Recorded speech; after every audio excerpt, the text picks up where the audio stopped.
សេចក្តីប្រកាសព័ត៌មានកម្ពុជាតវ៉ាយ៉ាងដាច់អហង្ការចំពោះសកម្មភាពខុសច្បាប់របស់ថៃកាន់កាប់នៅតាមបណ្ដោយព្រំដែនរាជរដ្ឋាភិបាលកម្ពុជា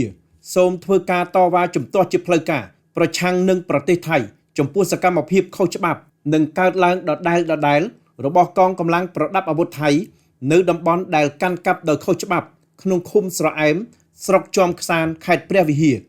នៅថ្ងៃទី4ខែមេសាឆ្នាំ2026កងកម្លាំងប្រដាប់អាវុធថៃបានធ្វើសកម្មភាពឈូសឆាយដី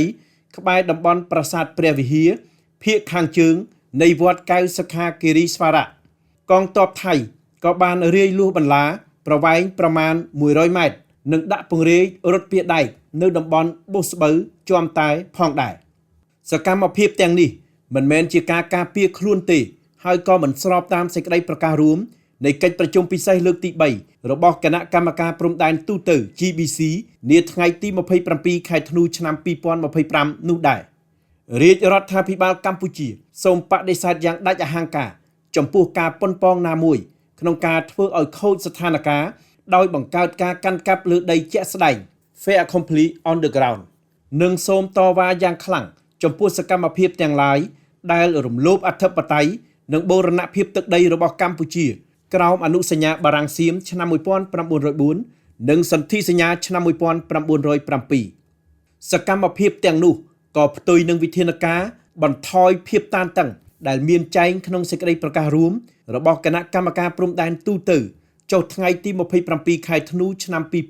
2025និងកិច្ចព្រមព្រៀងដែលមានស្រាប់រវាងប្រទេសទាំងពីរផងដែរកម្ពុជាមិនទទួលស្គាល់នៅបន្ទាត់ព្រំដែនឬការទាមទារដែនដីដោយឯកតោភាគីពីប្រទេសថៃទេហើយសង្កត់ធ្ងន់ថាសកម្មភាពថ្មីនេះមិនត្រឹមធ្វើឲ្យប៉ះពាល់ដល់សិទ្ធិស្របច្បាប់របស់កម្ពុជាតាក់ទងនឹងព្រំដែនអន្តរជាតិឡើយរាជរដ្ឋាភិបាលកម្ពុជាទាមទារឲ្យប្រទេសថៃបញ្ឈប់ជាបន្ទាន់នៅរាល់សកម្មភាពខុសច្បាប់ទាំងនេះបញ្ឈប់ការប្រព្រឹត្តរាល់សកម្មភាពឯកតោភាគីផ្សេងនិងត្រូវធ្វើសកម្មភាពបន្ថយភាពតានតឹងពង្រឹងទំនុកចិត្តគ្នាទៅវិញទៅមកព្រមទាំងថែរក្សាសន្តិភាពនិងភាពជាអ្នកជិតខាងល្អនៅតាមបណ្ដោយព្រំដែនកម្ពុជាគោរពយ៉ាងមុតមាំនៅជំហរជាគោលការណ៍ថាបន្ទាត់ព្រំដែនមិនត្រូវបានផ្លាស់ប្ដូរដោយការប្រើប្រាស់កម្លាំងនោះទេនិងសូមបញ្ជាក់ជាថ្មីនៅការបដិញ្ញាចិត្តឥតងាករេក្នុងការដោះស្រាយវិវាទព្រំដែនជាមួយប្រទេសថៃតាមរយៈមធ្យោបាយសន្តិវិធីស្របតាមច្បាប់អន្តរជាតិនិងកិច្ចព្រមព្រៀងទ្វេភាគីនានា